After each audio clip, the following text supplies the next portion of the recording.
Vous avez fait une longue tournée de promotion, c'est important de rencontrer son public. Oui, je pense que c'est capital parce qu'on pourrait ne jamais le rencontrer si on voulait. Oui. On fait des films, quand le film est terminé, il sort en salle, donc on pourrait ne pas le rencontrer, mais je crois que c'est vraiment important de le rencontrer. Et c'est particulièrement important en Wallonie parce que je crois on doit renouer avec un public. On n'a pas le même public qu'en Flandre, nous. Donc on a un public qui est beaucoup plus méfiant. Et je crois qu'il faut vraiment aller le chercher. Et puis il y a plein de salles, plein de régions. Enfin, je veux dire, en province du Luxembourg, par exemple, où il y a très peu de salles qui passent nos films. Donc je pense que c'est important d'aller dans les petits cinémas qui existent encore pour créer l'événement, pour que les gens viennent et pour petit à petit fidéliser quelque chose. Donc pour moi, c'est vraiment important. Puis c'est la fin de la chaîne, de l'écriture. La toute fin, c'est ici que ça se passe, chez l'exploitant. Donc c'est pour moi important de rencontrer les exploitants aussi, et créer aussi une chaîne de solidarité et de relations humaines, c'est important. Et l'écriture, ça se passe comment? Parce que finalement, vous écrivez seul ou avec votre épouse les scénarios. Oui, j'écris seul. En fait, je rumine tout ça longtemps. C'est quand même une longue étape. C'est très long, ouais, c'est très long parce qu'il y a beaucoup d'errements, d'égarements avant de trouver vraiment le bon film narratif qui permettra à l'histoire d'exister. Il y a d'abord tous des errements.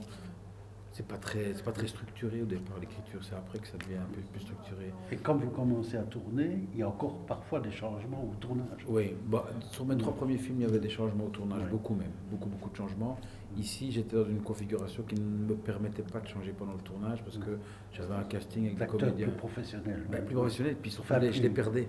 C'est-à-dire que juste après le tournage, ils étaient au théâtre. Donc moi, je sais que je les perdais. Je ne pouvais pas faire comme avec mes autres films où je me disais, après 1 mois et demi de montage, on peut retourner encore 4 jours et refaire des plans qui nous manqueraient, etc. Donc il fallait que l'écriture elle soit plus précise sur ce film-ci. Donc c'était assez différent des autres films.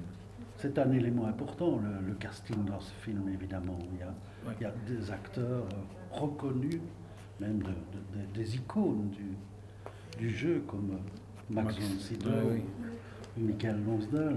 Oui, c'est facile de travailler avec eux? Travailler avec eux, c'est très facile. Oui. Le plus compliqué, c'est d'imaginer qu'on va les avoir sur le plateau.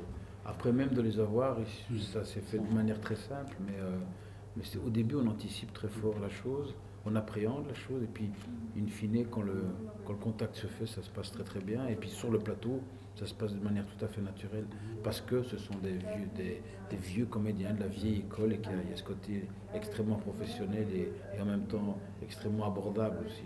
C'est pas du tout... on est à l'opposé du star system avec eux, même si malgré eux, ils sont des stars, mais ils n'ont jamais joué de ça. C'est-à-dire qu'ils sont extrêmement abordables, ce qui n'est pas le cas de tout le monde. Par contre, Albert Dupontel, c'est des relations amicales. Oui, vous avez joué à peu près dans tous ces films. Oui, Albert, c'est un vieux copain. Hein. Oui, Albert, c'est un vieux copain. On s'est rencontrés sur Petite Misère en 2000. Donc, et puis depuis on n'a pas arrêté. Il y a un esprit un peu commun quand on se voit ces films. Enfin, ouais, et en même temps, c'est très différent ce qu'on fait. C'est plus grave. Les miens sont plus graves. Lui, ils sont plus. Non, j'ibuse. Les siens sont plus pamphlétaires. Les acteurs ont besoin de s'exprimer. Donc, ces films sont plus pamphlétaires que les miens. Mais on est les mêmes. On a les mêmes angoisses existentielles et on a quelque chose qui est très proche, en étant en même temps très éloignés l'un de l'autre, en fait. Ici, il y a de manière évidente un message quand même dans ce film. Ah oui, ça c'est sûr. Il y a un message. Et en substance, il est résumé par ce que dit Michael Lonsdale, c'est vivre, ce n'est pas que respirer. Donc c'est un film qui aborde une période noire de notre société, avec un sentiment très négatif qui est obsessionnel dans la pensée, quelque chose de très noir sur le futur, et en même temps c'est un film qui se termine bien, puisque c'est un film qui va vers la lumière, qui va vers l'espoir. Oui. Donc il y a un vrai message d'espoir. La fête optimiste. La fête optimiste, oui. Mais le début est très noir parce que ça fait écho à un monde qui est très noir. C'est quand même fou, ça, Bouli-Lanners, qui a le prix œcuménique, non? Oui, certains, à Liège, ça doit faire rire, non? Bon, à Liège, tout fait rire, de toute façon. mais en même temps, ça veut dire que c'est vraiment le reflet de ce que le film véhicule comme message. Donc, au début, ça fait bizarre d'avoir le prix œcuménique, et puis finalement, c'est assez cohérent, en fait. Et l'autre prix que vous avez eu à Berlin, ça permet une diffusion dans tous les pays de la communauté Ça permet au film d'être mieux distribué en Europe. C'est-à-dire que le label cinéma meilleur film européen estampille le film comme étant un film à caractère vraiment européen. Donc du coup, il est repris dans des réseaux de distribution un peu du type Utopia ou plutôt art et essai, quoi, mais plutôt diffusé sur toute l'Europe.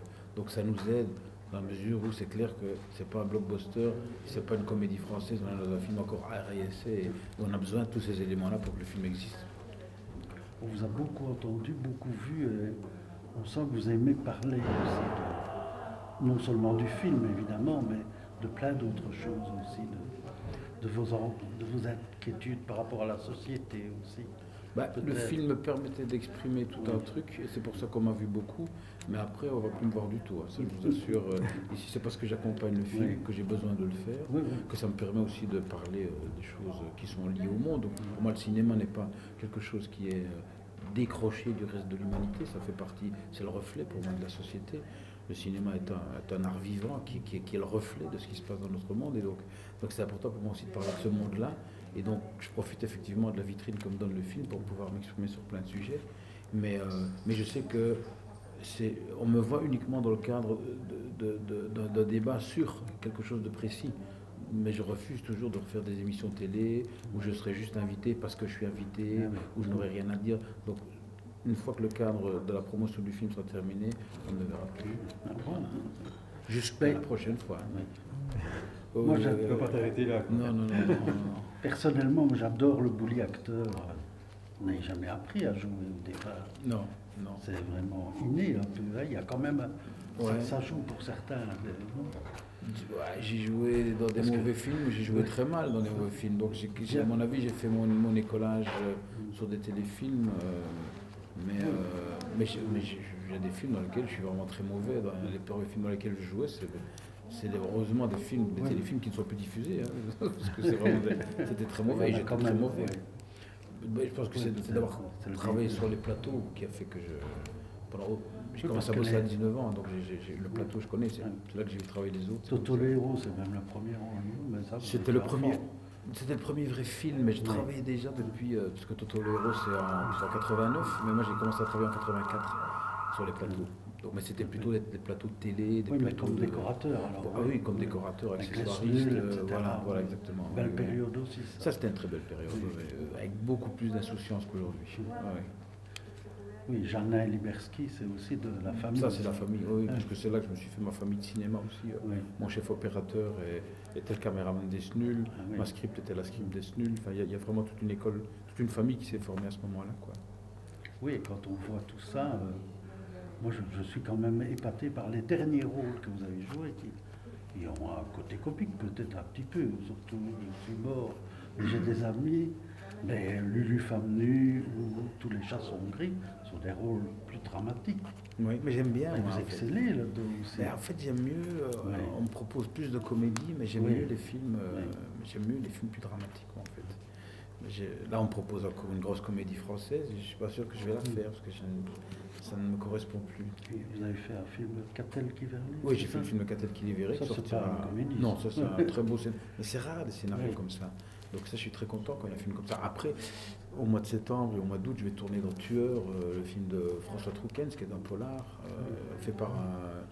Il présente des émissions. Ah oui, voilà, c'est François Lancet, voilà. Où là, je fais un vrai salaud, donc ce que je n'ai jamais fait. Ça, c'est un rôle que j'ai jamais eu. Un vrai salaud, mais sans rédemption. Donc une histoire d'amour. Il y avait ça dans Lulu. Oui, il y avait un petit peu, mais une vraie histoire d'amour, je vais l'écrire. Je vais l'écrire celle-là. Je crois qu'il faudra passer par là. Je crois qu'il va falloir passer par là. Si j'attends les autres, je n'aurai jamais. Et vous travaillez, votre équipe, c'est toujours un peu la même. À commencer par le producteur. Oui, le producteur c'est le même depuis toujours. C'est vraiment ensemble qu'on a commencé à travailler. Et aussi on est Dieu. Oui, absolument. Il est stucco jaune quand on s'est rencontrés. Il était stagiaire dans une boîte et moi j'avais produit un court-métrage moi-même et on s'est rencontrés et c'est comme ça que ça a commencé parce qu'il a trouvé un financement pour que mon film que j'ai tourné en Super 8 noir et blanc, sans savoir, et bien lui il a trouvé un financement et on a pu le gonfler en 35 mm et du coup concourir à Clermont en compétition internationale et c'est comme ça que ça a commencé. Et puis il a fait le tour du monde et c'est comme ça que ça a commencé. Donc c'est vraiment ça qui a déclenché si je n'avais pas eu la rencontre avec le producteur, si elle n'avait pas eu lieu, Moi j'avais fait ça pour rire, c'était pour un petit festival que j'organisais comme ça. Boire un petit coup, tout doucement, enfin je ne veux pas. Comment? Boire un petit coup, hein, Ah ouais. C'est bien, on s'inquiète de moi. Moi, je suis content. l'autre est pas sacré. Claude. Ouais, tu n'es pas soif? Non, ça va. Je filme en super vite, en réalité. Tiens, c'est en scope ce film-ci aussi. Oui. C'est donc de la pellicule? Non, c'est du numérique. C'est la première fois que je passe au Eldorado, numérique. c'était Toujours. Et les géants, c'était en pellicule aussi. Et l'étalonnage en pellicule aussi. En argentique aussi. Ah oui. C'est la première fois ici qu'on passe au digital. Ah oui. Parce qu'on n'avait plus le choix, parce que les labos, il y a un C'est bien, surcoût, ça c'est oui. sûr, mais surtout toute la filière, La lenteur. les labos et tout, est moins fiable.